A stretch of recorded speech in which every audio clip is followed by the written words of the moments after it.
Properties हैं, आप इसको बोल सकते हो लॉज ऑफ एक्सपोनेंट, ठीक है ना। यहाँ पर शायद ये मेंशन नहीं हुआ है, मैं साइड में लिख देती हूँ आपका लॉज ऑफ एक्सपोनेंट्स, ठीक है ना। एक्सपोनेंट्स मीन्स पावर के कुछ लॉज है, पावर्स के कुछ लॉज हैं। इट मीन्स कि जैसे आपका ए है, ये बेस ए है और ये बेस ए है, ठीक है, और इनकी पावर डिफरेंट है बट ये मल्टीप्लाई से डिफरेंट है। सो अगर बेस सेम है तो सेम करेंगे, और अगर ये मल्टीप्लाई में तो इनकी पावर सेट हो जाती है। सेम ही इसी तरह क्वेश्चन रूल है कि अगर ये डिवाइड में है तो इनकी पावर सब्ट्रैक्ट हो जाती है। यहाँ पर सब्ट्रैक्ट हो रही है ना, सो सब्ट्रैक्ट हो जाएंगी।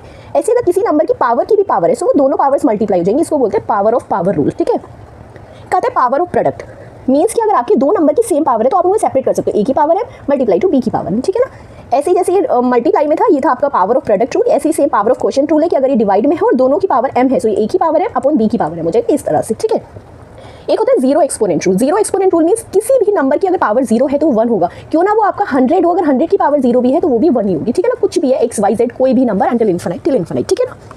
फिर एक आता है आपका negative exponent rule. Negative exponent rule कहता है कि अगर किसी भी नंबर की पावर माइनस में है, सो वो डिनोमिनेटर में जाके पॉजिटिव हो जाएगी। फॉर एन एग्जांपल कि, और इसका रिवर्स भी है, ठीक है। एग्जांपल जैसे आपका 2 की पावर -4 है तो आप उसे कैसे लिखोगे, 1/2 की पावर 4, यहाँ पॉजिटिव हो गई पावर, ठीक है।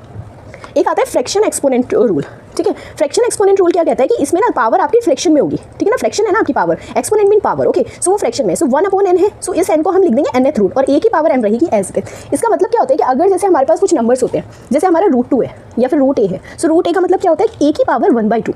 ऐसे अगर हमने यहाँ पर क्यूब लिख दिया, ठीक है, ये तो स्क्वायर रूट बोलते हो आप इसे। ऐसे अगर यहाँ पर क्यूब है, सो इसे क्या बोलते हैं, a की पावर 1/3, करेक्ट, वो फ्रैक्शन में आ जाती है। तो अगर मैं यहाँ पे लिख दूँ a की पावर 4 और उसका क्या है क्यूब रूट है, सो a की पावर 4 तो एज इट इज रहेगी अब, ठीक है। और पावर क्या है उसकी, रूट क्यूब है, तो पावर मतलब 1/3 है ना इस वाले प्रॉपर्टी के अकॉर्डिंग। तो अब हमारी वो जो प्रॉपर्टी थी कि a की पावर m की भी power, power of power rule, ठीक है, क्या कहता है कि पावर्स क्या हो जाएंगी, मल्टीप्लाई हो जाएंगी, mn हो जाएगा। सो अगर इन दोनों को मल्टीप्लाई करेंगे तो a की पावर आ जाएगी 4/3। सो यही इस प्रॉपर्टी में बोला गया है कि अगर a की पावर m/n है तो उसे हम लिख सकते हैं कि nth रूट ऑफ, ये nth जैसे थर्ड रूट था ऐसे nth रूट ऑफ a की पावर m, ठीक है ना। यही आपका इस चैप्टर में था। बाकी जो भी एक्सरसाइजेस के क्वेश्चन रहेंगे, जो भी कुछ आगे हमें मिलेगा चैप्टर में, वो हम सारा एक्सरसाइजेस के वीडियोस में कवर करेंगे, ठीक है ना। फिलहाल अभी हमने जो पूरा चैप्टर का इंट्रोडक्शन था वो हमने एक ही वीडियो में कंप्लीट कर लिया है। नहीं समझ आएगा please go through it once more, एक बार और देख लीजिए, होपफुली आपको सब क्लियर हो जाएगा। इन केस फिर भी कुछ ऐसा रह जाता है या किसी क्वेश्चन में डाउट होता है, आपके पास व्हाट्सएप का लिंक है, टेलीग्राम का है, नंबर्स आपको प्रोवाइडेड है, एक बार उस पर मैसेज कर दीजिए, आपका डाउट सॉल्व हो जाएगा, ठीक है ना। रेस्ट आई होप कि आपको वीडियो पसंद आई होगी, सारा कंटेंट समझ आया।